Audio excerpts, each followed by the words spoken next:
What's up guys? So ito, another day, another vlog na naman po. Siyempre bagong episode na naman po yung gagawin natin sa araw na to bilang isang EPS Factory Worker po dito. Pero bago natin umpisa ng video na to, yung topic natin sa araw na to, gusto ko palang i-shoutout ikaw o kayo o sa mga kabataan dyan, mga kababayan natin na patuloy na nagsusumikap, na lumalaban para mayahon sa kahirapan ng buhay. Alam ko lahat kayo deserving nyo makarating sa mga bansang gusto nyo puntahan. Hindi man dito, sa Middle East, sa Asian country, mapa Japan, Taiwan, Korea, 'di ba? Saan pa ba?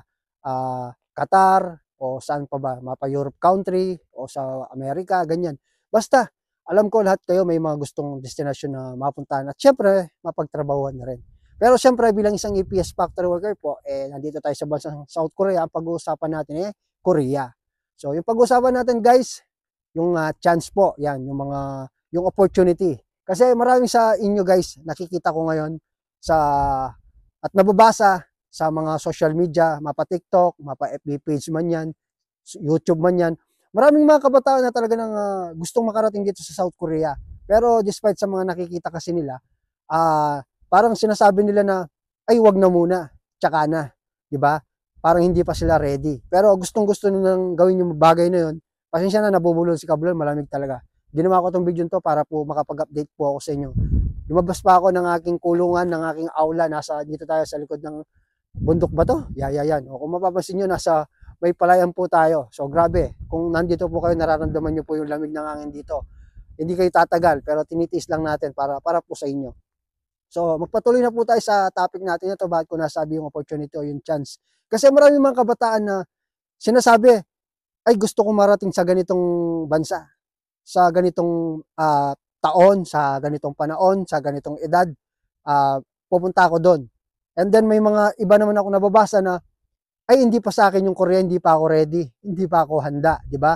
So may iba naman na, ay sabi niya, bata pa ako, kailangan ko pa ng experience. Tsaka ako na ipagpatuloy kapag ramdam ko sa sarili ko na ready na ako. Pero alam nyo ba guys, sa tuwing sinasabi niyo sa sarili po ninyo na sinasabi niyo hindi pa kayo handa, hindi pa kayo ready, gusto ko lang itanong sa inyo, kailan ba dapat maging ready? Di ba? Kailan ba dapat kayo maging handa? Di ba? Maraming mga bagay na kung kailan natin mas pinaghahandaan, minsan pag dumating yung araw na yun, iba ang nagiging resulta, iba ang nangyayari o iba ang nagiging ganap sa buhay natin. Aminin na natin yan sa iba. Alam niyo ho, once na nagkaroon po kayo ng chance, na opportunity na dumating na sa harapan po ninyo, na i-grab nyo na po yung opportunity. Minsan yung chance sa buhay natin, minsan biglaan yan parang aksidente. May maganda, may pangit, di ba? Kaya pag dumating yung araw na, minsan sa mga kabataan ngayon, minsan pag dumating yung araw na ready na sila, minsan o madalas, pag dumating na yung sinasabi nilang panahon na handa na sila, ready na sila, na gawin yung mga bagay na gusto nilang gawin, may gumawa na pala nun, na iba. At napakarami na nila. Baka may gumawa na nun at napakarami na. So, napag-iwanan na po kayo. Kumbaga, nalagpasan na kayo yung chance na sinasabi nyo o yung opportunity. Diba? Sabi nga nila, ang opportunity minsan lang darating sa buhay natin yan. Diba? Walang replay sa mundo. Time is gold, diba? Kaya bawat pagkakataon dapat i-grab na po ninyo. At more on na ngayon sa mga kabataan, nakikita ko, namimili sila ng bansa na pupuntahan. Kinukumpara nila yung mga bansang ganito yung isa, ganito. Inuulit ko pala guys, hindi tayo professional. Disclaimer lamang po, hindi po ako perfecto. So, lahat po na sinasabi ko, based lamang po to sa aking pansariling opinion, pansariling kaalaman. So, nagbibigay po ako ng idea, motivation, base din po sa experience ko, sa mga pinagdaanan ko na. Dahil hindi na rin ako ganun kabago dito, going 13 years na po tayo sa June, and then naka 3 years po tayo sa Middle East. Bari kung pagsasamain mo yung taon na yun, almost 17 years na rin akong nawalay sa pamilya ko. Kaya naman, kagaya nyo rin ako dati. Alam ko yung pakiramdam ng nandiyan dyan sa posisyon po ninyo. May mga kabataan kasi dyan talaga na nasasabi ko talagang well-deserved nila talaga. Pero yun nga, kulang lang sila sa idea, kulang po sila sa hindi ko sabihin yung lack of confidence nila sa sarili nila, yung tiwala nila. Akala nila porket ganun lang ang natapos, porket mahirap sila, wala silang pera na panggastos, broken family, maagang nawalay sa pamilya, hindi nakilala yung mga tunay na pamilya, lumaking walang ama, Alam niyo yun, napakahirap mag-survive sa ganung buhay, alam niyo yun, kasi pinagdaanan ko rin yun. Pero ang buhay kasi, masasabi ko talaga, ang buhay parang, tama nga yung sabi nila, survival, ang buhay. Lahat ng bagay, lahat ng oras, kahit saan man yan, bilang ano ka man ng narating sa buhay, ano man naabot mo, ano man ang ginagawa mo ngayon. Ibig ko sabihin yung kahit na anong antas ang natapos natin, kung nasa saan man tayo nando doon, ano man yung kinatatayuan natin, lahat tayo sa araw-araw nasasabi kong patuloy tayong lumalaban. Pantay-pantay lang tayo sa mundo kahit anong natapos natin. Kasi isa lang naman ang hangarin natin para may maibigay sa pamilya natin sa lamesa na makakain po nila. Ano, di ba? Tama naman. Kaya sinasabi ko po sa inyo, patuloy lang tayo lumaban sa buhay. Huwag po kayong sumuko. At huwag niyong tignan yung mga bagay-bagay na nagpapahirap sa inyo. Ang tignan niyo yung mga bagay-bagay na pwede ninyong makamit, makakuha kapag nalampasan yung mga pagsubok sa buhay na pinagdadaanan natin. Kasi ngayon, ang daming mga kabataan na nagmamadali masyado, apurado masyado. Yung iba, limbawa na lang, nag-take sila ng exam, hindi sila pinalad, ayun, umaayaw na. Parang nagbaback out na sila, ayaw na nilang magpatuloy. Mahirap, ganyan-ganyan, hindi naman daw totoo, hindi naman tunay. O ganun din naman sa ibang mga kabataan, kinukumpara nila, ay pangit sa Korea, mag-Taiwan na lang tayo, di kaya mag-Japan na lang tayo. Alam niyo, lahat ng bansa, may mga kanya-kanyang proseso yan. Kailangan mo talagang makalusot sa mga pagsubok bago ka makarating sa mga bagay na gusto mong makuha at makamit sa buhay. Alam niyo yun? At ibinabase niyo rin sa sahod din naman. Sa South Korea kasi, alam ko pinaka main target nila rito yung sahod. Pero hindi po nagsising in sa mga kabataan na yung sahod dito kaya ganun kalaki kasi hindi rin po biro yung trabaho rito. Lagi ko pong sinasabi yan, ako, hindi ko po talaga itinatago maging negative man yan, pangit man yan, yung pinaka sad moment na pwede nyo maranasan dito. Dahil yun naman talaga yung pupuntahan nyo, babagsakan nyo rito. Given na yung magaganda kasi rito Alam ko lahat, alam nyo na kung anong kagandahan dito sa South Korea. Malaki ang sahod, maganda yung bansa, sabi ng iba, di ba, makakaipong ka rito, mabibili mo sa isang kontrata mo rito, makakabili ka ng bahay at lupa. Alam ko, lahat kayo alam nyo na yan Pero yung tunay na realidad na maabutin nyo rito, siyempre, yun ang hindi nyo nalalaman, na hindi nyo nakikita. Minsan, kahit naririnig natin, pag hindi nyo nakikita, hindi nyo pinapaniwalaan. Kaya naman, nandito yung videos ko, para gabayan ko kayo at ipaintindi, ipaunawa kung bakit nangyayari yung mga bagay na nababalitaan nyo. May mga bagong dating dito na umaayaw, mas pinipili lang umuwi ng Pilipinas. May mga kababayan natin dito, pagdating dito, nagpaparelease kagad. May mga kababayan natin dito na yung trabaho sa Pilipinas, ang ganda ng uniform, planchado, naka-kiwi pa yung sapatos, di ba? Papasok yung trabaho, nasa aircon. Tapos ang maaabutan nila rito, mag-grinder sila, di ba? Magwe-welding sila, o di ba? Magpipintura sila, o kaya naman machine operator sila. Alam niyo yun? O kaya naman nasa construction site sila, o kaya naman nasa agricultural sila. Kaya yun ang sinasabi ko, na pag wala kang idea, hindi ka aware sa mga bagay, talagang hindi papasok sa expectation mo yung mga bagay na inaakala mong ganun ang mangyayari. Tandaan natin, iba ang expectation nyo pagdating nyo rito. Iba ang realidad dito pagdating po dito. Akala nyo lang napakaganda. Ang pinakamaganda lang dito, number one, sahod lang. Lagi yung tatandaan. And then, may mga kabataan na, pag nandito na, yun nga, hindi sanay sa bigat ng trabaho, konting pagod, konting sakit ng balakang, konting sakit ng likod. Parang, sila lang yung napapagod ba? Parang sila lang ang may karapatan na magsabi ng ganun. Di ba? Yung mga baguhan na ganun. Konting konting sigaw lang, konting mura. Nasigawan na ng konti. Balat sibuyas na, nagtatampo na. Sasabihin, pupunta na ng labor, pupunta na ng nodongbu, magrereklamo, pupunta ng mga migrant. Sasabihin, inaalipusta sila ng amo. Di ba? Pinagkakaisaan sila, pinapagod sila, pinahihirapan sila. Kaya, alam niyo yun, yung mga bagay na mga nangyayari ngayon. Kaya, wag na kayong magulat kung bakit ang Pilipino, di ba, sa nagdaang registration, taliwas po sa alam natin na in-expect natin na ang taas ng quota, biglang lang, di ba, konti, 3,000 plus lang yata, di ba, ang naging quota, di ko na matandaan. Kasi malaking impact din po yung record natin dito na napapasama tayo sa may pinakamataas na record ng nagpapa-release. Alam niyo yun? Yun ngang, ibabalik ko lang po, yung sa mga hindi nakapanood, yun ngang kababayan natin, di ba? Teacher pa siya, nagtuturo siya sa isang KLC, di ba? Kumbaga siya yung parang ehemplo o parang sample na magpakita sa mga student niya na maging halimbawa. Nung nakarating naman yun sa South Korea, naku po, hindi pa nga siya nakakapag-start ng trabaho, hindi pa nakikita yung amo niya. Naabutan niya rito, holiday nung pagdating niya rito. Anong nangyari? Umuwi siya ng Pilipinas despite sa pinagdaanan niya. Alam niya na aware siya sa hirap ng pinagdaanan niya. Yung ibang mga kababayan natin, kahit na napakahirap na ng sitwasyon nila, pilit nilang kinakaya. Pinagsasabay nila yung trabaho, aral. Yung iba, mga security guard na kababayan natin, habang naka-duty, nag-aaral.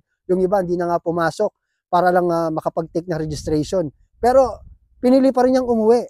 Alam niyo yun?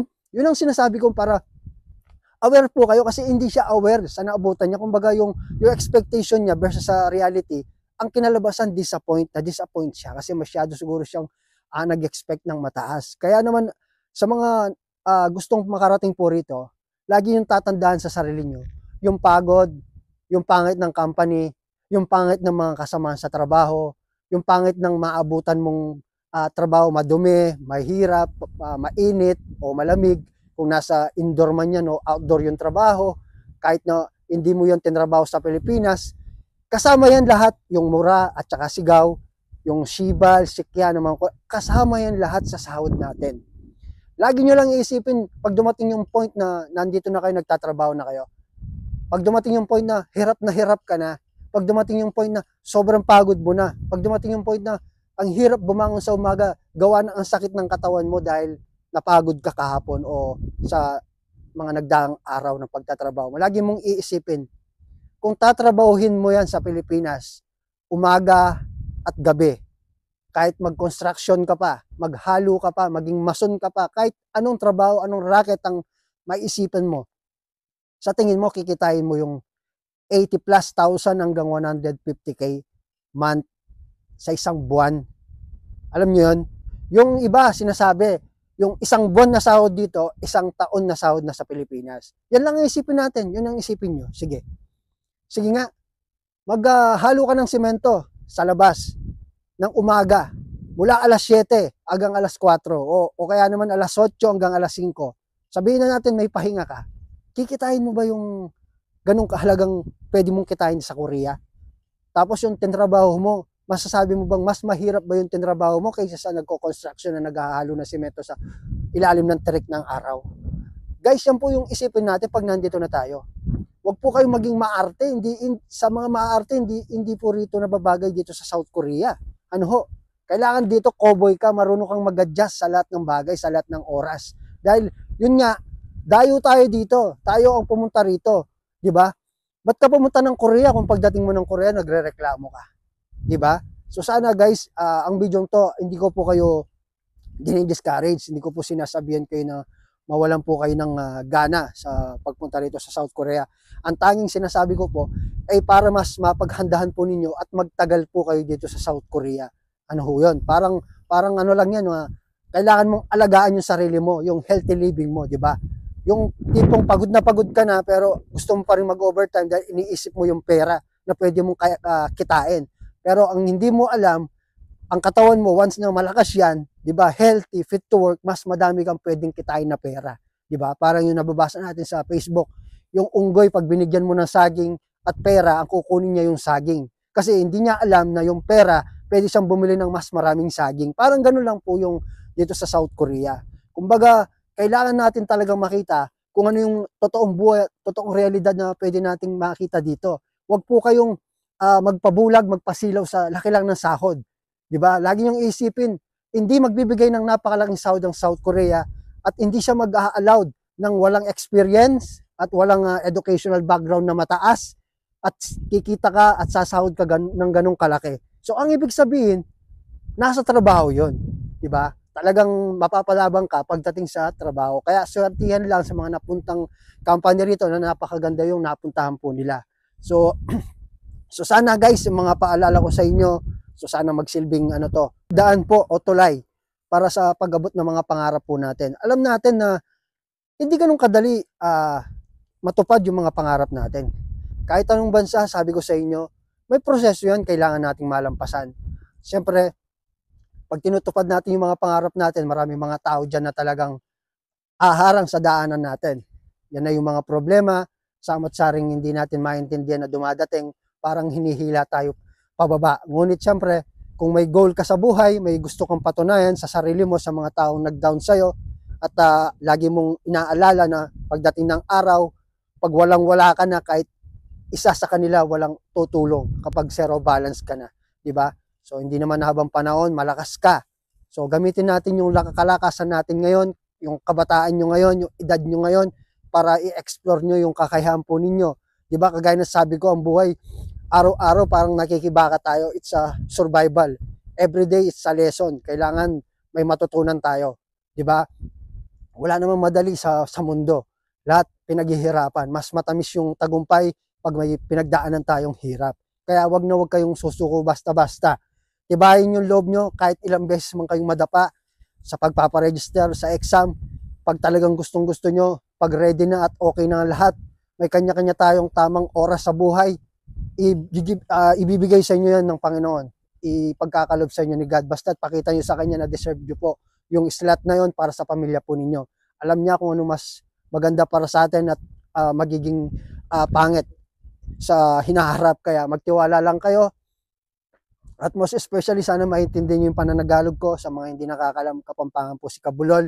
So talagang medyo matigas yung pananagalog natin. Pero alam ko naman nauunawaan at naiintindihan nyo po ako. So napakarami guys, susunod na video na lang siguro ako mag-shoutout.